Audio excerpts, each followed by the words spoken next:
Well, this must be how Emma Watson felt with Best Picture.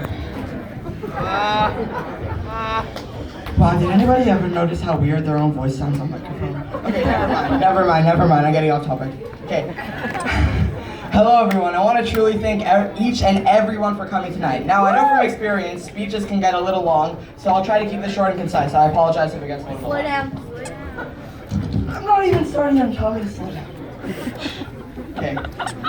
You may have heard this joke before, I don't really know. I'm just winging it. Kind of.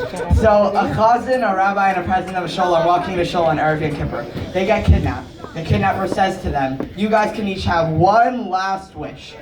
He says to the chazan, what's your wish? The chazan says, every year I prepare a nice long ne'ilah, which nobody lets me say slowly. Everybody makes me say it fast, because they want to eat. I want to say that ne'ilah once. Then he goes to the rabbi. The rabbi says, every year I prepare a nice long speech, which nobody lets me finish because they want to eat. I want to say that speech once. He goes to the president. The president of the shul says, kill me first. Now this applies today because, well, I'm about to say a long speech and please don't kill me. Okay, we find ourselves in the midst of Spirit Saimer. One of the most standout themes of Spirit Saimer is the story of Rabbi Akiva's students. As we all know, 24,000 of his students were killed during a destructive plague. The Gemara relates the reason why they received such a harsh punishment. They didn't act respectfully to each other. When I first learned this, a question popped into my mind.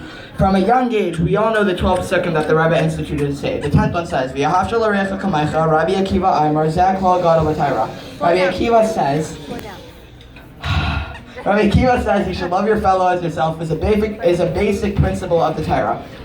This is the most famous of all of his teaching. One would therefore expect that Rabbi Akiva's own students would be the biggest example of this rule. But how could it be that not only were they not huge examples of this, but they were actually wiped out because of their lack of Avos Yisrael? The Rebbe explains that in fact that Rabbi Akiva's students did actually practice the Rabbi's teaching of Avos Yisrael. However, their implementation was flawed.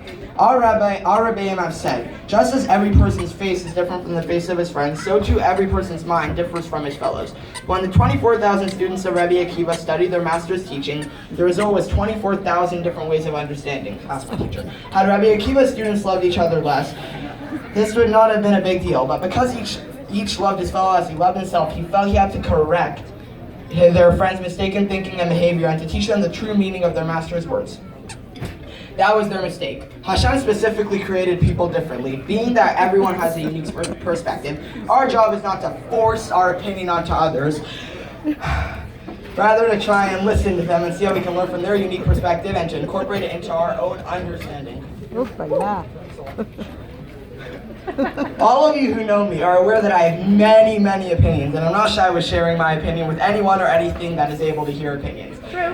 I try not to be as bland as possible and as brutally honest as possible. I said I try. And I have opinions on a wide variety of topics. Just ask my great uncle Kavi. He just received my latest downloads on our time together on Pesach. However, as I now begin my journey into young adulthood, I must work to incorporate the lesson of the story of Rabbi Akiva into my day-to-day life. I must be reminded of the famous adage in Pirkei Avos. Ben Zayma Amar, Ezu Chacham Halay Min Mikol Adam. Ben Zayma would say, who is wise? One who learns from other men. From every man. Okay, wow.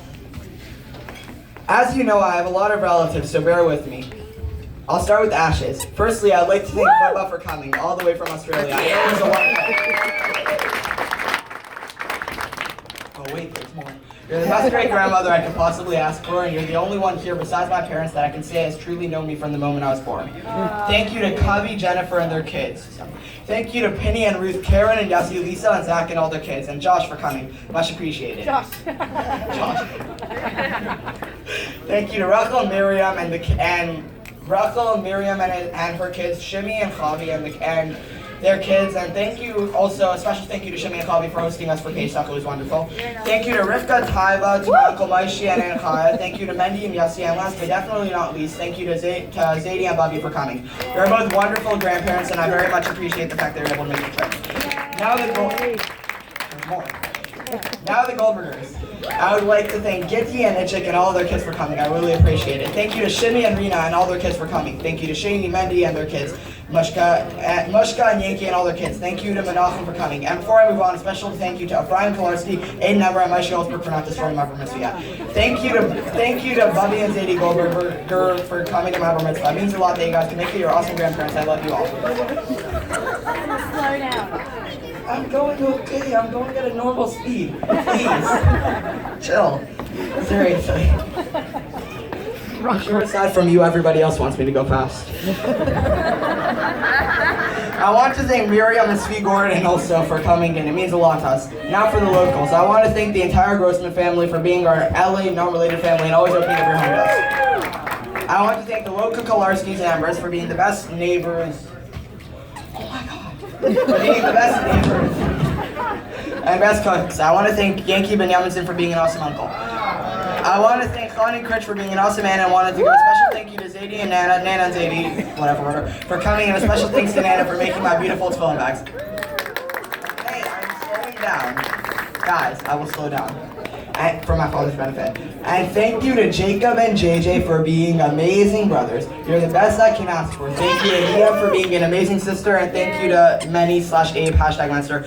Also thank you to Jacob #31. I'd also like to thank my Uncle David and Aunt Michelle and all their kids, Uncle Shuey and Aunt Sabina and all their kids, Uncle Daniel and Aunt Rachel and Uncle Daniel and Aunt Ira. I'm sorry you cannot be here.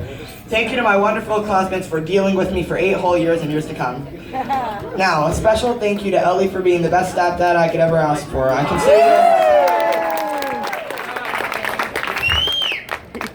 consider you as my second father. Your awesome sense of humor always prevents me from getting sad. Wherever you go, there is always a sense of joy and happiness that follows you. You're an amazing person, role model, and father figure.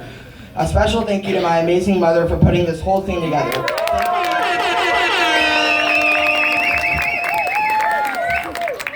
Thank you for always pushing me to be the best I can be. Thanks for always being there for me. I always love being around. Does it seem like how you?